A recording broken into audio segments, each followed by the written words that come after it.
क्या दरखास्त दायर की गई थी, कोर्ट की तरफ से क्या ऑर्डर है, कल मुगविया को यहाँ पेश करना है, तो उससे पहले क्या मामला सामने है? देखिए, जो मोहतरम बेंच है उसकी नॉलेज के अंदर हम एज आर ड्यूटी वो सारे ऑर्डर्स लेके आए हैं जो ऑलरेडी ट्रायल कोर्ट ने या हाई कोर्ट ने क्रिमिनल मिसलेनियस एप्लीकेशन जो मेडिकल की थी और उसके बाद जो एक सिविल सूट फाइल किया था वालिद साहब ने हत्या की इज्जत का, उसमें जो ऑर्डर्स मखसूस आए हुए हैं कि बच्ची की आइडेंटिटी जो है वो रिवील ना हो मीडिया के ऊपर, उसका चेहरा बार बार ना दिखाया जाए, उसका नाम बार बार ना लिया जाए। और इस हवाले से आपको पता है पीटीए को डायरेक्शंस दी हुई हैं कि किस तरह की कोई भी लिंक्स उनको रिमूव किया जाए।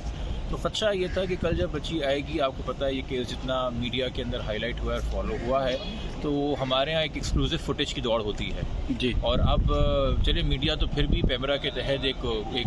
नज़्म ज़ब्त का कायल है, मगर बहुत सारे हमारे दोस्त जो सोशल मीडिया यूज़ करते हैं और अब सहाफ़त को परसू कर रहे हैं अपने इंडिपेंडेंट अंदाज में, वो ना ट्रेंड हैं ना किसी डेकोरम के कायल हैं। तो कोई तूफ़ान बदतमीज़ी कल ना हो, कोई चीखो पुकार कल ना हो, कल कोई अनप्लेजेंट वाक़या ना हो। इवन फॉर एग्ज़ाम्पल कोई इंटरव्यू लेना चाह रहा हो और पुलिस कंफ्यूज हो जाए कि क्या करना है क्या नहीं करना, चूँकि डायरेक्शंस वाज़ेह नहीं हैं, तो बेहतर है कि अदालत एक दे देती प्रोटोकॉल बना के। हमने ये दरख्वास्त की थी, तो सामने की तरफ से जो वकील थे वो भी मौजूद थे आज मुलसिम के, उन्होंने भी इस बात पे रजामंदी और कंसेंट दी और बाय कंसेंट ये ऑर्डर हुआ है कि जब तक कल बच्ची अदालत में पेश होकर जज साहब के सामने अपनी स्टेटमेंट नहीं रिकॉर्ड कर देती, जो पुलिस ऑफिसर आईओ हैं और जो साथ में चाइल्ड प्रोटेक्शन ऑफिसर हैं, उन्होंने इसको यकीनी बनाना है कि ना कोई मीडिया उससे एक्सेस करेगा बच्ची को, ना किसी किस्म का उसका कोई स्टेटमेंट रिकॉर्ड करेगा। एक बार स्टेटमेंट रिकॉर्ड हो जाए, अदालत फैसला कर ले, उसके बाद जो मजीद कार्रवाई होगी वो अदालत फिर कल अपने फैसले में सुनाएगी। तो उम्मीद ये है कि कल प्रॉपर फुल सिक्योरिटी के अंदर पुलिस की और चाइल्ड प्रोटेक्शन अथॉरिटी के बच्ची आएगी और जो पहला मुकालमा किसी से भी करेगी अदालत में, ना वो मुल्जिम होगा ना वो वालिदैन होगा, वो जज साहिबान मोहतरम होने चाहिए। अदालत का यही मेरे ख्याल में जस्टिस की ही रिक्वायरमेंट है कि एक फ्री माइंड से, बगैर किसी से भी इन्फ्लुएंस हुए हुए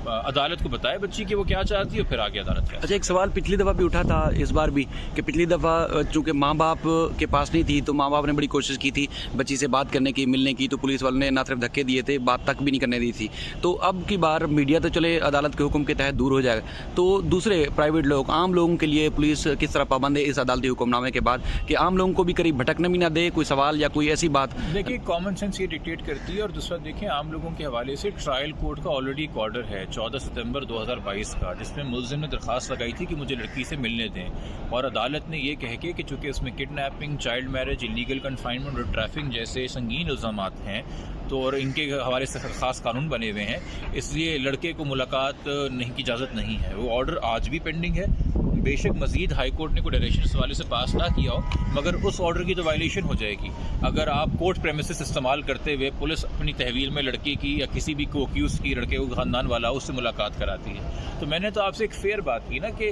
कल मेरा भी अपने क्लाइंट्स को यही एडवाइस और मशवरा है कि हम भी बच्ची को अप्रोच नहीं करेंगे बात करने के लिए, बट अगर हमें ऐसा कोई सिनेरियो नज़र आता है कि कोर्ट के अहाते को या रास्ता जो तय हो रहा है, सफ़र बीच में तय हो रहा है, कोई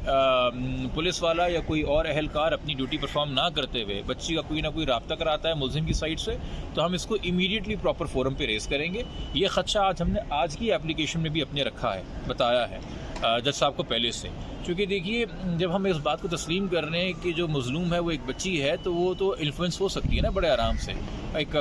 एनवायरनमेंट के अंदर, क्योंकि वालिदैन की अब तक जितनी भी मुलाकातें बच्ची से हुई हैं वो तो या किसी फैमिली जज की प्रेजेंस में हुई हैं या वो सीनियर चाइल्ड प्रोटेक्शन ऑफिसर की मद में हुई हैं, वो तन्हाई में तो नहीं हुई हैं। मगर जो पुलिस अहलकार आएंगे वो कोई बहुत सीनियर पुलिस अहलकार तो नहीं है, एक आईओ को छोड़ के जो डीएसपी रैंक हैं, बाकी तो जूनियर रैंकिंग ऑफिसर हैं, उनको थोड़ी पता है कि क्या मॉनिटर करनी गुफ्तगू और क्या इसने रश में गुफ्तगू हो रही है और क्या पैगाम दिया गया और क्या पैगाम नहीं दिया गया। तो हम तो ऐसे सिनेरियो में कभी थे ही नहीं कि हम लड़की पे कोई दबाव डाल सके, क्योंकि ये एक और बात है कि जब भी हमें जिस इदारे से रिलीफ मिलता है, सामने वाले साइड कहती है कि वो पूरा का पूरा इदारा ही बिक गया। यह पता है कि बातें ना सिर्फ चाइल्ड प्रोटेक्शन अथॉरिटी के बारे में या लोअर जुडिशरी के जजेस के बारे में, बल्कि सीनियर जुडिशरी के जजेस के बारे में भी कलमात अदा किए गए हैं, तो वो तो अपनी इल्ज़ाम तराशी करते रहेंगे। बट मेरे ख्याल में फेयरनेस यही है कि दोनों पार्टीज़ जो हैं बच्ची को अप्रोच ना करें और बच्ची को अदालत को बताने दें कि वो क्या चाहती है, ख़ास तौर पर जिनको ये कॉन्फिडेंस है कि हमारी फेवर में बयान आना है, उनको तो फिर बिल्कुल नहीं इस बारे में कोई इशू होना चाहिए। अच्छा, एक आपके शायद अगर मुनासिब समझें तो इस सवाल का जवाब दीजिएगा कि मुल्ज़िम की तरफ से एक दरखास्त दायर की गई है, आपकी शायद नॉलेज में हो, क्योंकि उस वक्त जब चैम्बर में समाअत हुई आप नहीं गए, लेकिन जब आपकी दरखास्त की समाअत हुई तो फिर मुल्ज़िम के वकील भी अंदर आए। नॉर्मल डेकोरम तो यही है कि जब पहली हेयरिंग है और आपको नोटिस नहीं है तो आपके इल्म में भी है तो आप चैम्बर में मत जाइए। मैं भी आज एक्सपेक्ट कर रहा था, बट चले अदर साइड आ गई चैम्बर में और उन्होंने हम पे मेहरबानी की कि उन्होंने कंसेंट ऑर्डर दे दिया, तो खुशसलूकी से एक मामला हो गया, हम उसको अपोज नहीं करेंगे। इनकी जो एप्लीकेशन है उससे वाकिफ़ हूँ, उन्होंने दरख्वास्त लगाई है कि लड़की की कस्टडी मुल्ज़िम को दी जाए और साथ में दोनों को पुलिस प्रोटेक्शन दी जाए। अब उसके क्या मेरिट्स हैं क्या नहीं है वो ऑफ कोर्स अदालत सुनेगी मामले को, हम फिर उसके साथ अकॉर्डिंगली उसको आगे करेंगे। इस सारे केसेस को यकजा किया गया, सारे कल ही एक साथ चलेंगे? मेरे ख्याल में वो दोनों को साथ ही उठाएंगे और फिर कोर्ट डिसाइड करेगा कि इनको कितना आगे तवील चलाना है, बिकॉज इसमें से कुछ रेमेडीज़ या कुछ प्रेयर्स ऐसी हैं जो हो सकता है कल की पेशी के बाद अगर कस्टडी का मामला डिसाइड भी हो जाता है तो फिर उसको मज़ीद हेयरिंग दरकार हो, क्योंकि हमने भी मुलाकात और प्रोटेक्शन के हवाले से जो है कुछ दरखास्तें की हुई हैं, इन्होंने भी की हुई हैं।